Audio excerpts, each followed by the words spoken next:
Este é o Conversas Cruzadas aqui na TV Com. Nosso assunto hoje é o Estatuto do Desarmamento que, segundo o deputado federal por Santa Catarina, deputado Peninha, Rogério Peninha Mendonça, ele deve ser terminado, deve ser modificado, deve terminar o Estatuto do Desarmamento, segundo a tese do deputado, que foi convidado aqui para o nosso programa. Ele tem um projeto para acabar com o Estatuto do Desarmamento, para revogar o Estatuto do Desarmamento. Porque hoje o Estatuto, ele fechou um pouco, não é que não pode comprar arma, pode, só que é mais caro e é mais difícil. Tem que passar por testes na Polícia Federal, responder questionários, tem que passar por um teste psicológico, enfim, fechou-se mais a porta. Abrindo-se a porta para a compra, não está proibida a compra, mas a porta está mais fechadinha. Abrindo-se mais a porta, porque se trouxe a informação agora há pouco que o Estatuto não reduziu em nada. Muito pelo contrário, aumentou o índice de homicídios no Brasil. Agora, permitindo de vez, liberando geral, vai resolver o problema? Olha, eu vou dizer, tem uma revista de grande circulação que circulou essa semana, vou estar circulando essa semana, que ela traz o pânico das pessoas que sofreram violência. Tá? Em todas elas você vê que se ela tivesse tido uma arma, ela teria talvez não passado por aquele trauma. Quase todas elas. Ou não estariam lá para responder também, né? E outras, inclusive, morreram. Elas foram assassinadas porque não tiveram nem oportunidade, se tivesse armado ou não. Saíram no carro, a pessoa chegou, assaltou e deu um tiro na cabeça dele. Né? Então, você fica assim... Hoje você não pode confiar no Estado em matéria de segurança pública. Não há Estado brasileiro, você vai confiar em segurança pública. Isso é impossível, né? Se você botar a sua vida, a garantia da sua vida na mão do Estado, você está morto. Ainda mais se você for uma pessoa que por alguma razão tem que se expor com dinheiro, com viagem, com violência, com juiz, enfim, promotor, todo mundo não pense que o Estado vai dar para ele essa garantia. Então, por essa razão, nesse momento, nas circunstâncias do Brasil, né, Brasil sem fronteira, sem nenhuma fiscalização, impossível até as fiscalizações, eu vejo que o Estatuto do Desarmamento, o cidadão tem que ter o direito de ter a sua arma. Isso é pacífico. Nesse momento, o cidadão tem que ter o direito. Claro, tem que ter treinamento, tem que ter alguma coisa. E outra coisa da arma ser cara também, às vezes você pega para um dono de uma tendinha, que tem que, né, vende ali seus alfaces, e um verdureiro, alguma coisa ali, que tem que botar grade, o cara é ameaçado ali. Às vezes, se ele testemunhar um crime, ele vai ficar quieto. Ele não é louco de dizer que foi o fulano de tal da rua dele que matou, ele vai ser assassinado, né? Porque ele também não tem nem a possibilidade de pensar em querer ter a sua segurança, porque é impossível, né? Ele não vai, às vezes, não vou pagar R$4.000 por uma pistola, que hoje talvez é o que está custando uma pistola aí, né? Sim. Então, às vezes, ele opta, e aí às vezes opta até por morrer, ser covarde, ser agredido, ser violentado, né? E você passa por isso. Eu vejo que, nesse momento, o cidadão tem que ter uma arma. Tá, e a tese pró-estatuto de que muita gente morre fruto de acidente com arma de fogo no Brasil? Não só acidente, né, Renato? Porque, assim, uma coisa que é importante, que acho que no Brasil a gente sempre faz a reflexão ao contrário. A gente sempre tenta fazer um paliativo ao invés de lidar com um problema de base. Juntando um pouquinho antes de falar disso do massacre nos Estados Unidos. Aquele tipo de crime, como aqui no Brasil, o tráfico, uma série de crimes e de violência, não tem nada a ver com desarmamento ou não desarmamento, porque essas armas não são legais, né? Elas vêm de outros lugares. Era fusível também que estava, que não se compra fuzil, né? Falaram, né? Quer dizer, vem de fora, vem de contrabando, vem de forma ilegal.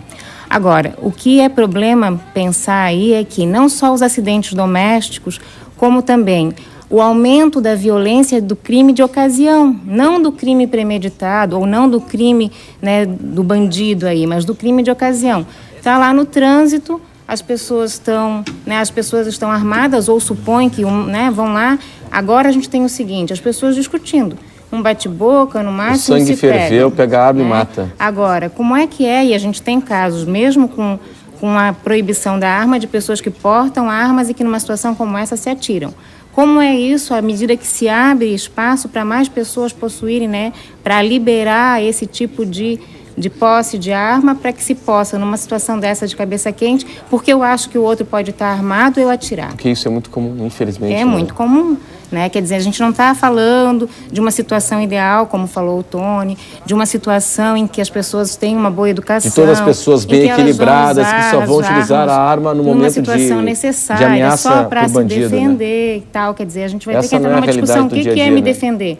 Quando um cara me ameaça no trânsito, eu estou me defendendo, né? Sim. Aí eu posso usar a minha arma, porque estou usando, né? Estou considerando que ele está me agredindo, então eu estou me defendendo, né? Aí fica, assim, iludir a população, considerando que se eles portarem uma arma, né, usada, né, vamos dizer, é alienante até, as pessoas se considerarem mais seguras porque vão portar uma arma.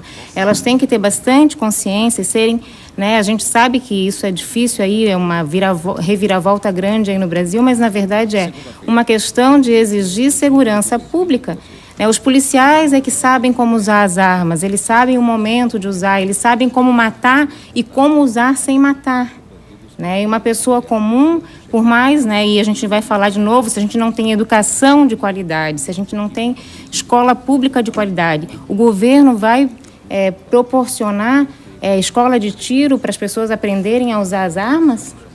Isso é uma situação especial, não é a situação, então a gente não pode liberar sem qualidade de especial para uma pessoa que vai poder usar essa arma sem ter preparo. Então, a gente está falando de umas... Vamos desarmar para todo mundo, mas quem é que vai ter acesso a esse tipo de preparo? Uhum. E aí, Tony, pois é, essa questão dos acidentes domésticos, né? E também da reação passional numa briga de trânsito, briga de vizinho.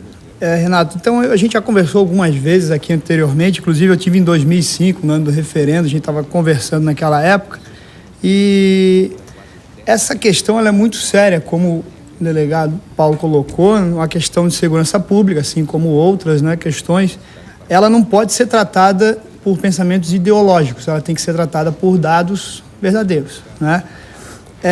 Em 2005, na época do referendo, eu pedi aos meus debatedores que trouxessem uma situação de crime envolvendo uma arma legal.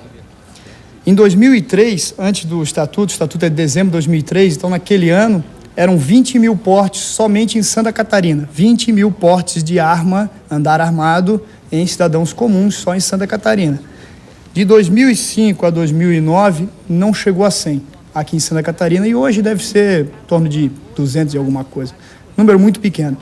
Então o que acontece é o porte não existe mais, né? E os meus debatedores nunca trouxeram. Então o crime passional, o crime emotivo da pessoa doente, etc., a gente nunca vai evitar.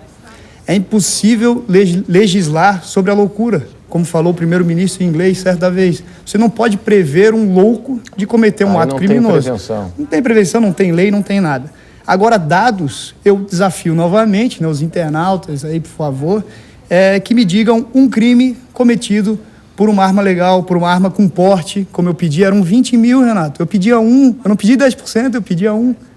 Então, mais uma vez, fortalecendo o que o delegado colocou, não é a arma que eu tenho, não é a arma que o meu aluno tem, não é a arma que a senhora que vai defender a sua família tem. A arma é do facínora, é do bandido, é do criminoso que não respeita a vida, assim como não respeita lei alguma, ainda mais num país com a tamanha impunidade que nos encontramos. Sim, mas e esses acidentes domésticos também? Renato, mas aí, Renato, você veja bem, viu? Acidente doméstico você com álcool. Queima. Né? Com álcool a criança pode pegar, né? E essa questão passional e psicológica, você veja bem, eu não sei se a gente está vivendo um momento da covardia também, se a doutora pode explicar melhor. Se eu estiver no meu carro, e já aconteceu várias vezes, a pessoa, por uma razão, eu me distraí, meio que fechei, ou ele achou que eu fechei. Aí ele começa a me fechar. Isso acontece com todos nós. Sim. Não é que não passou por isso ainda. Aí ele começa a te fechar, começa a te provocar. Eu estou armado, eu sei que estou armado. Eu cheguei, se esse cara parar o carro e vir me bater, eu vou atirar nele. Não é lógico. Ou Sim. tu acha que eu vou fugir com o carro? Não vou atirar nele. Com toda a convicção. Então, isso aconteceu comigo várias vezes, tenho certeza que aconteceu com todos vocês e com os ouvintes que estão ali, que dirigem. Eu estou armado, esse cara, eu peço desculpa para ele. Desculpa. E ele começa a querer bater no meu carro. Eu sei, não vou reagir, né? Estou evitando isso, vou sair para cá, vou sair dali. Eu vou fazer tudo para que ele não me agrida. Agora, se ele descer do meu carro e vir me bater, eu atiro nele. Isso é pacífico. É pacífico, atiro nele. Na verdade, eu não vou apanhar. E o número de homicídios aí nesse caso? Eu não vou apanhar, porque ele é capaz de me matar ainda. É uma questão de cultura, de educação. Mas contra apanhar, tu mata. Né? Quer dizer, Lógico, depois a gente não vai ter que... defesa, a gente não vai ter que tratar apenas... Né? Aí entra uma outra situação. Como é que é uma pessoa... Você ainda pode ter estrutura emocional para arcar com um homicídio nas suas costas, mas tem muitas pessoas que não têm. E a questão é a seguinte, o crime de ocasião não é do louco. Né? Quem briga aí a toda hora no trânsito não é o louco, não é o psicopata. É uma pessoa comum. Ela pode não ter nenhuma complicação psicológica e o sangue ferveu. Então, eu pergunto para a senhora... Então, não é uma questão aí Sim, eu concordo totalmente. Como eu comecei a minha colocação dizendo que nós nunca iremos evitar o crime passional, o crime dessa pessoa que perdeu a cabeça. Nós não podemos prever isso. Agora, eu pergunto para a senhora, quem está lá assistindo a gente, tem medo da briga no trânsito ou do traficante, do viciado em crack que invade a sua casa, estupra a sua filha? De quem que você tem medo? Tem medo da briga no trânsito, daquela pessoa que tem uma arma legal e vai atacar você? Você tem medo dessas coisas todas. E ela teria muito mais segurança se ela tivesse a chance de não ter um bandido batendo na porta dela. Isso não existe, isso é utopia. Existe. Isso é utopia. Né? Existe. Agora, se a gente trabalhar... O delegado de polícia acabou de falar para não confiar na segurança pública. Mas aí que eu chamei a atenção. A gente sempre trabalha com os respingos e não com a base. Porque se a gente tivesse uma boa segurança pública, com profissionais qualificados e tudo isso, a gente não precisaria armar um cidadão comum para ele se colocar na situação de ter que ser um policial e fazer justiça. Enquanto a gente não pode fazer isso, vamos armar as pessoas boas que assim desejam. Aí a gente vai trazer para as pessoas boas, a gente educa para o cidadão comum, mais problemas. Isso é uma colocação pessoal, não é estatística. É uma situação psicológica e antropológica. Armar as pessoas. O antropológico, o homem andava com a oportunidade de ela, se ela quiser, ela pode ter a sua arma. Porque aí eu tenho também uma sensação de insegurança no seguinte sentido. Hoje, o marginal que ele não compra arma legalizada, é evidente, ele entra em qualquer casa sabendo que não vai ter oposição, porque ele sabe que não pode ter arma. É aí evidente que nós não estaremos armados. Mas ele porque nós não somos parte da... Se tiver um 38?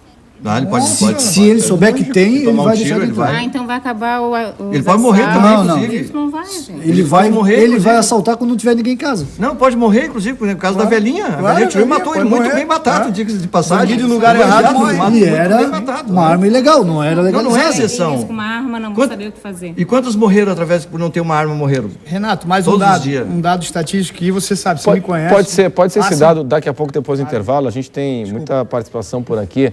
Vamos para o intervalo, daqui a pouco o dado estatístico do Tony e também as opiniões de vocês. Até já.